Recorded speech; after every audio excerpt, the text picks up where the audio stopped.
जे कोणी अपघाती झाले त्यांच्यापर्यंत थोडीफार सेवा काय काय व्यक्त करायला तुम्ही काय तुमच्या अपेक्षा आहेत? आता सांगायला खूप वेळ लागला. आयुष्य आता घरी बसणार आहे. माझ्यासाठी सिंगल मुलं मला तर दोन मुलं तर ती भाड्याने राहते. थोडीफार सरकारने मदत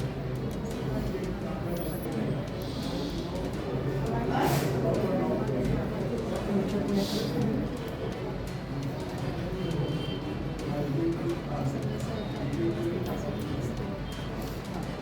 टेनिसमध्ये फिरत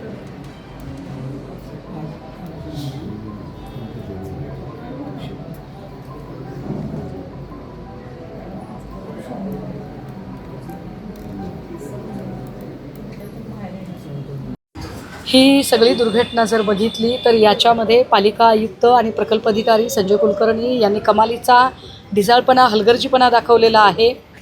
ज्या कंपनीला या सगळ्याचं कंत्राट मिळालं होतं ती कंपनी, पालिका आयुक्त, प्रकल्प अधिकारी यांची काही आर्थिक साठगाठ आहे का? कारण या डम्पिंग ग्राउंडच्या भोवती खूप मोठं अर्थकारण आणि राजकारण घडतं हे स्पष्ट आहे. पण या अर्थकारण आणि राजकारणाचे बळी 9 अतिशय आर्थिक विपन्नावस्थेतले लोक गेलेले आहेत. या अतिशय आर्थिक विपन्नावस्थेत असणाऱ्या त्या 9 लोकांच्या कुटुंबियांना आम्ही भेटलो, त्यांच्याकडनं काही बाबी समजून घेतल्या. या प्रत्येकाच्या मनात एक संताप आहे, चीड आहे, आक्रोश आहे. ज्या पद्धतीने हे प्रकरण हाताळायला पाहिजे होतं तसं पालिका आयुक्तांनी हाताळलेलं नाही. या सगळ्यांमधली जी काही तथ्य आहेत ती तथ्य आज आम्ही आयुक्तांच्या समोर ठेवणार आहोत. आणि पिंपरी चिंचवड मनपा आयुक्त सूर्यवंशी, प्रकल्प अधिकारी संजय सूर्यवंशी, अँटोनी कंपनी आणि त्यांच्यासोबतचे लोक या सगळ्यांना सदोष मनुष्यवधाचा गुन्हा यांच्यावर दाखल झाला पाहिजे, तात्काळ निलंबन झालं पाहिजे आणि या सगळ्या प्रकरणाची चौकशी करणारी समिती बसली पाहिजे. यासाठी आम्ही आग्रही राहू. त्यासाठी शिवसेना उद्धव बाळासाहेब ठाकरे पक्ष, आमचे शहर प्रमुख चेतनजी पवार, सगळे पदाधिकारी आम्ही सभागृहाच्या आतली, सभागृहाच्या बाहेरची आणि न्यायालयीन लढाई लढण्यासाठी सज्ज असू. आज अजितदादा असते तर काय परिस्थिती? एक्झॅक्टली. आम्ही दादांना आज फार दादांची आठवण येते. कारण आज जर दादा असते तर दादा स्वतः घटना घडल्यापासून 2 तासाच्या आत इथे हजर राहिले असते. मागच्या पावसामध्ये एक पूल पडला होता. दादा पहाटे सगळ्यात आधी त्या पुलाच्या जवळ होते. पण दादांच्यासारखी संवेदनशीलता इथल्या कुठल्याही लोकप्रतिनिधीमध्ये येऊ शकत नाही, मुख्यमंत्र्यांमध्ये होऊ शकत नाही. ती दादांची बरोबरी कुणी करू शकत नाही. ती गोष्ट आम्हाला पुन्हा पुन्हा जाणवते. आर्थिक मदत कोणाला वाचवण्याचा प्रयत्न केला जात आहे? तर याच्यात कोणाला वाचवण्याचा प्रयत्न केला जातोय ते मुख्यमंत्र्यांनी ठरवावं.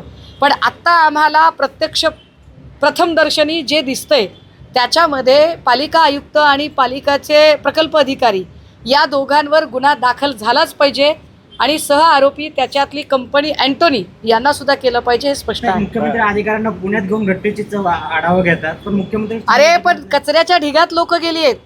लोक जर कचऱ्याच्या ढिगात गेले आहेत आणि तुम्ही पंचतारांकित हॉटेलांमध्ये बैठका घेताय तर काही मुख्यमंत्र्यांना तरी संवेदनशीलता आहे की नाही? जाहीर केलेली आर्थिक मदतीबाबत आपण कसं पाहताय? मला आर्थिक मदतीशी घेणं देणंच नाहीये. 5 लाख रुपये दिले म्हणजे जबाबदारी संपते का?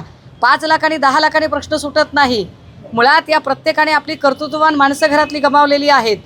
या प्रत्येकाच्या कुटुंबात जेव्हा जाऊन बघितलं तर कुणाचं लग्न 2 महिन्यापूर्वी झाले, कुणाला 3 वर्षाचं बाळ आहे, कुणाच्या जीवावर बसून खाणारी 10-10, 12-12 माणसं आहेत.